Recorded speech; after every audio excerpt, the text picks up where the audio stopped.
Assalamualaikum warahmatullahi wabarakatuh.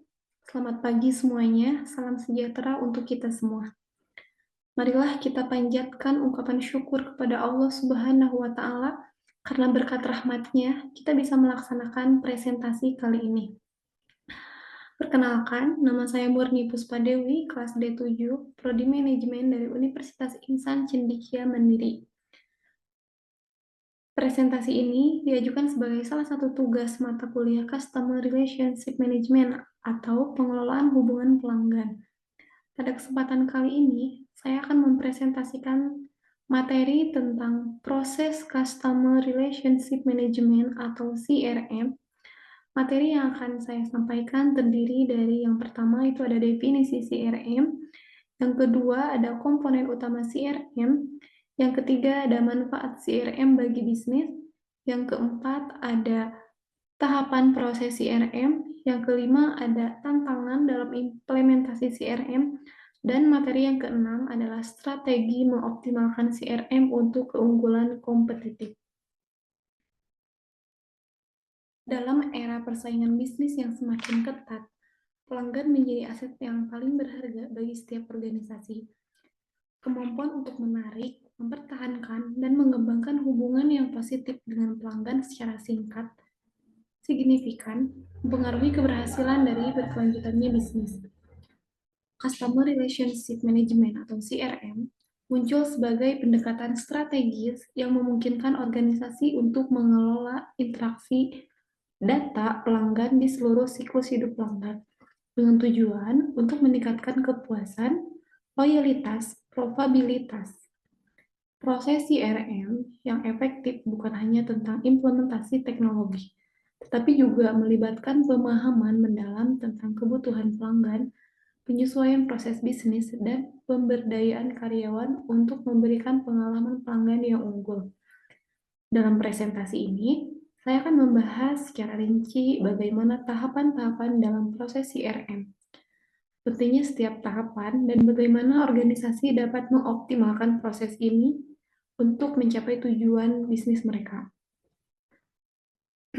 Baik, yang pertama yaitu apa definisi dari CRM atau apa itu CRM. CRM atau singkatan dari Customer Relationship Management, menurut berbagai ahli telah mendefinisikan CRM dari perspektif yang berbeda. Yang pertama, menurut Heru pada tahun 2003, CRM adalah sebuah usaha perusahaan untuk berkonsentrasi menjaga konsumen supaya tidak lari ke pesaing. Dengan mengumpulkan segala bentuk interaksi konsumen, baik itu melalui telepon, email, masukan di situs web, atau hasil pembicaraan dengan sales staff dan marketing. Atau CRM adalah sebuah strategi bisnis menyeluruh dari suatu perusahaan yang memungkinkan perusahaan tersebut secara efektif bisa mengelola hubungan dengan para konsumen. Namun, secara umum, CRM dapat diartikan sebagai strategi bisnis yang berpusat pada pelanggan yang memanfaatkan teknologi dan proses untuk mengelola interaksi. Tujuannya adalah untuk meningkatkan kepuasan pelanggan, loyalitas, dan probabilitas dengan membangun hubungan jangka panjang yang saling menguntungkan.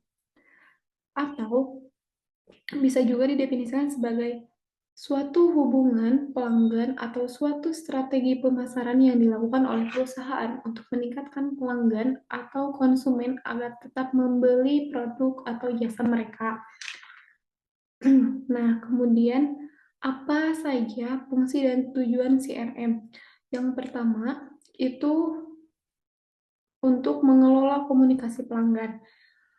Fungsi CRM yaitu membangun perusahaan untuk mengelola hingga mengatur komunikasi dengan pelanggan dengan sejumlah cara seperti melalui telepon, email, dan media sosial. Kemudian fungsi yang kedua yaitu menyimpan dan mengelola data.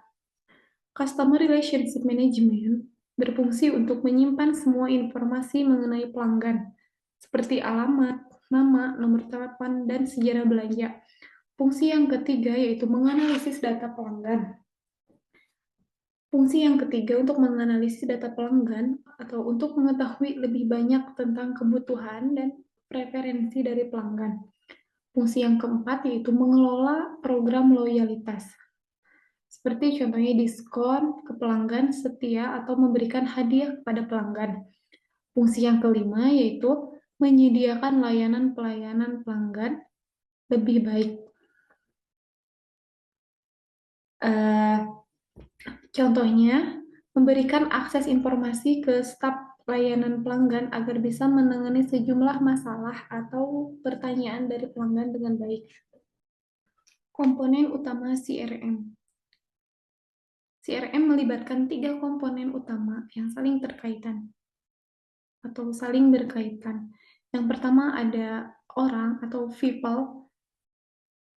People ini melibatkan seluruh karyawan organisasi yang berinteraksi dengan pelanggan, serta budaya perusahaan yang berorientasi pada pelanggan.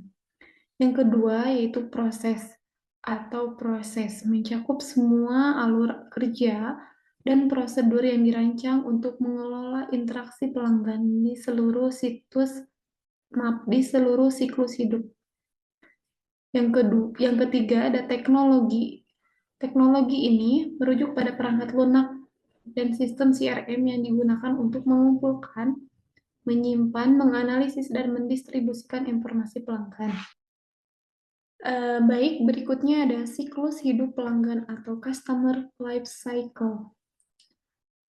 Proses CRM ini sangat erat kaitannya dengan siklus hidup pelanggan, yang umumnya terdiri dari beberapa tahapan. Yang pertama ada potensi atau prospek, tahap awal di mana calon pelanggan diidentifikasi. Yang kedua ada akuisisi atau acquisition, yaitu proses menarik dan mendapatkan pelanggan baru. Pada tahap acquisition ini, memperoleh calon konsumen dan pelanggan potensial yang telah mengenal produk atau layanan perusahaan. Akuisisi ini hanya akan berhasil jika calon konsumen memiliki persepsi seperti yang dikehendaki perusahaan, atau calon konsumen memberikan perhatian atau atensi ke produk layanan perusahaan. Pada langkah kedua inilah, biasanya perusahaan dan jaringan mulai mengenal calon pelanggan. Ini adalah cara pertama kali calon pelanggan tersebut melakukan kontak langsung dengan produk atau barang atau jasa dan perwakilan perusahaan. Yang dimaksud perwakilan perusahaan itu seperti sales team, sales order, dan sales promotion.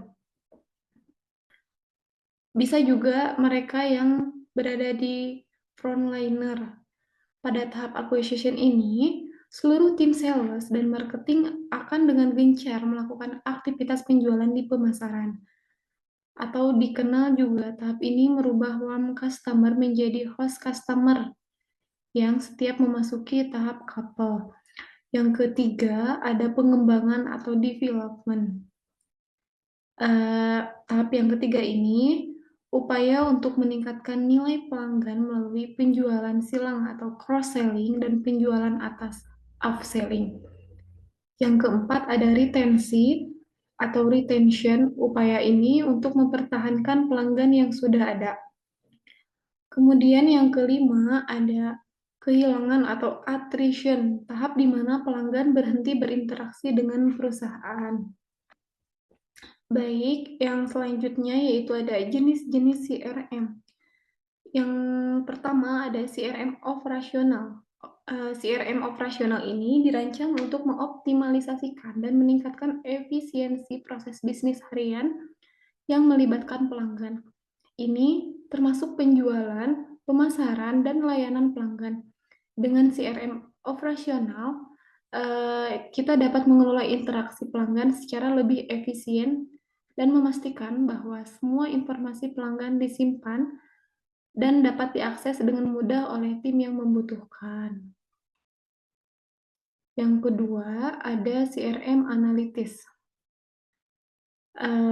CRM Analytics ini fokus pada analisis data pelanggan untuk membantu memahami perilaku dan preferensi mereka. Jenis CRM ini menggunakan data untuk menghasilkan wawasan yang dapat digunakan untuk mengoptimalkan strategi pemasaran dan penjualan. Dengan CRM analitis, kita dapat mengidentifikasi tren, mengukur efektivitas kampanye, dan membuat keputusan yang lebih baik berdasarkan data yang akurat. Yang ketiga, ada CRM kolaboratif. CRM kolaboratif ini memfasilitasi kerjasama antara berbagai departemen dengan organisasi, seperti penjualan, pemasaran, layanan pelanggan. Tujuannya adalah untuk memastikan bahwa semua tim memiliki akses ke informasi pelanggan yang sama dan dapat bekerja sama untuk memberikan pengalaman pelanggan yang konsisten dan memuaskan. Yang keempat, yaitu ada CRM Management. CRM ini berfokus pada pengelolaan hubungan jangka panjang dengan pelanggan. Ini melibatkan strategi untuk meningkatkan referensi pelanggan, meningkatkan loyalitas, dan mengembangkan hubungan yang lebih dalam dengan pelanggan yang sudah ada. Dengan CRM Management, kita dapat mengidentifikasi peluang untuk cross-selling dan upselling, serta meningkatkan kepuasan pelanggan dengan menyediakan layanan yang dipersonalisasi dan memahami kebutuhan pelanggan. Kemudian yang terakhir, ada CRM strategis. Ini bertujuan untuk menyelaraskan strategi bisnis dengan kebutuhan dan keinginan pelanggan. Ini melibatkan penggunaan data dan wawancara dari CRM untuk merancang strategi yang lebih efektif dan relevan bagi pelanggan. Nah, CRM ini strategis membantu untuk memahami nilai pelanggan dalam jangka panjang untuk bagaimana dapat memaksimalkan nilai tersebut untuk keuntungan bisnis.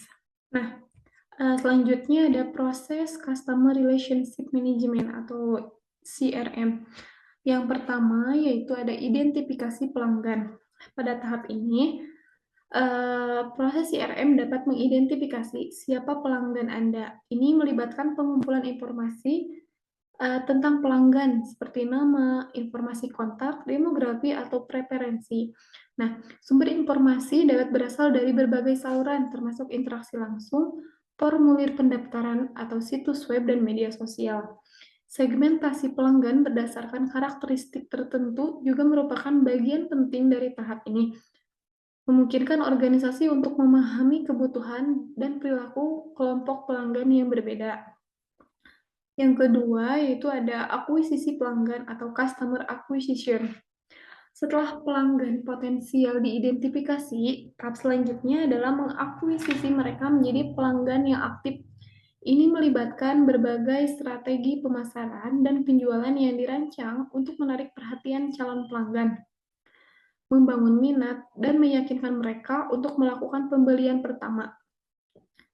Proses akuisisi dapat melibatkan kampanye iklan, pemasaran konten, media sosial, atau penawaran promosi, dan juga interaksi penjualan langsung. Sistem CRM membantu dalam melacak prospek, mengelola kampanye pemasaran, dan mengukur efektivitas upaya akuisisi. Yang ketiga, ada retensi pelanggan. Mempertahankan pelanggan yang sudah ada seringkali lebih efisien dan menguntungkan daripada mengakuisisi pelanggan baru. Tahap retensi berfokus pada membangun hubungan yang kuat dan berkelanjutan dengan pelanggan, sehingga mereka tetap setia dan terus melakukan bisnis dengan organisasi. Strategi retensi ini meliputi pelayanan pelanggan yang unggul, program loyalitas, komunikasi yang dipersonalisasi, penawaran khusus untuk pelanggan setia, dan penanganan keluhan yang efektif. Sistem CRM ini memungkinkan organisasi untuk melacak riwayat interaksi pelanggan, mengidentifikasi pelanggan yang beresiko berpaling, dan mempengaruhi pengambilan tindakan proaktif untuk mempertahankan mereka. Yang keempat, yaitu ada pengembangan pelanggan atau customer development. Tahap pengembangan pelanggan bertujuan untuk meningkatkan nilai pelanggan bagi organisasi. Ini dapat dicapai melalui penjualan silang atau menawarkan produk dan layanan tambahan yang relevan dengan membeli sebelumnya. Penjualan atas mendorong pelanggan untuk membeli versi produk atau layanan yang lebih tinggi atau lebih lengkap, dan meningkatkan frekuensi pembelian.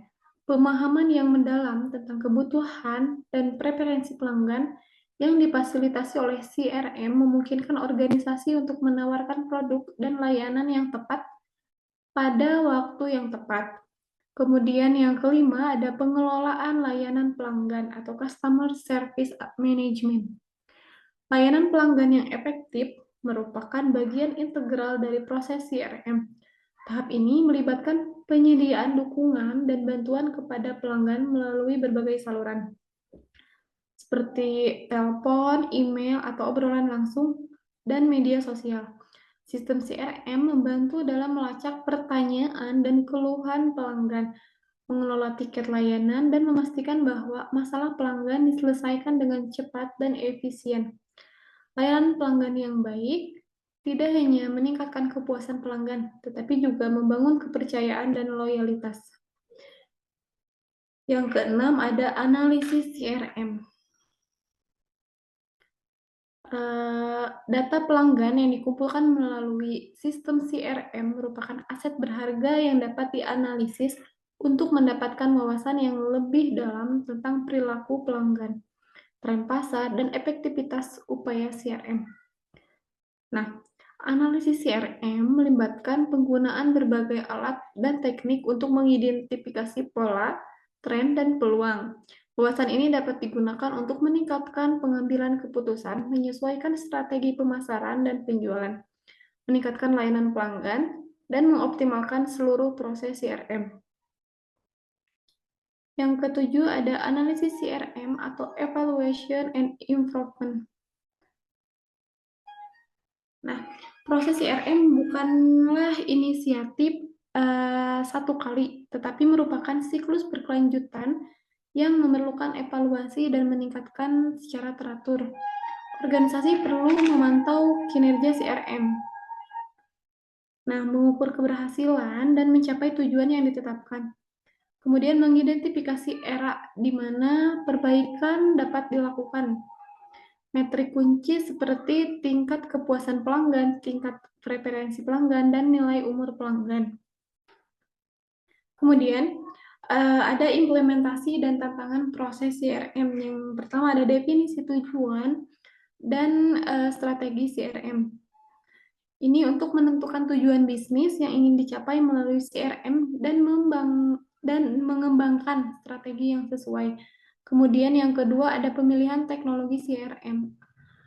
Memilih perangkat lunak CRM yang sesuai dengan kebutuhan dan anggaran organisasi. Kemudian yang ketiga ada perancangan proses bisnis. Ini untuk menyesuaikan proses bisnis yang ada agar selaras dengan strategi CRM dan kemampuan teknologi yang dipilih. Kemudian yang keempat, ada pengumpulan dan migrasi data. Pengumpulan dan migrasi data ini mengumpulkan data dari berbagai sumber dan memindahkannya ke sistem CRM yang baru. Kemudian yang kelima, ada pelatihan pelanggan. Melatih karyawan tentang cara menggunakan sistem CRM dan mengadopsi proses CRM yang baru. Kemudian yang keenam, ada peluncuran dan pemantauan. Meluncurkan sistem CRM dan memantau kinerja secara teratur. Yang ketujuh, ada evaluasi dan optimasi. Tahap ini yaitu kita bisa mengevaluasi aktivitas implementasi CRM dan melakukan perbaikan yang berkelanjutan. Kemudian ada tantangan dalam implementasi CRM.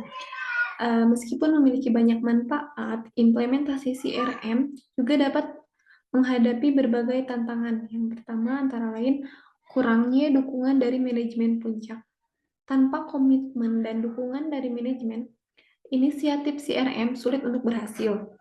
Yang kedua, ada resistensi dari karyawan. Implementasi CRM mungkin dihadapi resistensi dari karyawan yang terbiasa dengan cara kerja lama. Karyawan mungkin enggan mengadopsi sistem dan proses baru. Nah, solusinya adalah memberikan pelatihan yang memadai dan menjelaskan manfaatnya. Yang ketiga, ada kualitas data yang buruk. Data pelanggan yang tidak akurat atau tidak lengkap dapat menghambat efektivitas CRM. CRM memerlukan data pelanggan yang akurat. Jika data yang digunakan tidak lengkap atau tidak tepat, solusinya adalah melakukan audit dan membersihkannya. Yang keempat, kurangnya pemahaman tentang pelanggan. Tanpa pemahaman yang mendalam tentang kebutuhan dan preferensi pelanggan, upaya CRM mungkin tidak akan tepat sasaran. Yang kelima, ada biaya implementasi yang tinggi.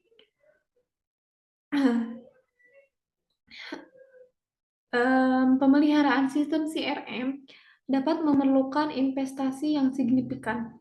Implementasi CRM bisa mahal, terutama jika perusahaan memilih solusi yang kompleks. Biaya lisensi perangkat lunak, pelatihan karyawan, dan biaya konsultasi dapat meningkatkan dengan cepat. Solusinya adalah mengidentifikasi biaya dengan cermat sejak awal, membuat anggaran yang realistis, dan memantau ROI atau Return of Investment untuk memastikan nilai investasi yang positif.